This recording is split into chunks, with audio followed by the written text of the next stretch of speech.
Hello, today I'm going to talk about how to integrate cybersecurity into Agile project management. Agile project management is a type of project management it's very popular in software development. So we're going to talk about it from that perspective. And, in cybersecurity attacks, 43% of the targets that they're targeting are software applications. They're trying to break the software and get into the system through things like buffer overflows, SQL injections, cross-site scripting, etc. We need to be more aware of how we're going to do that. Cybersecurity is typically kind of added on at the end right now.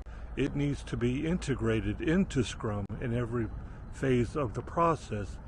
And it needs to be a shared responsibility. If it's going to work, everybody has to do a piece of it. So for that purpose, I've developed my PACE, P-A-C-E, acronym for integrating cybersecurity into Agile project management. The P is be proactive.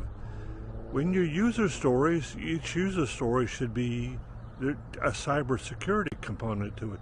You need to think about how this can be broken and what can happen if it gets broken, and the testing that needs to be done to make sure that it can't be broken in that way.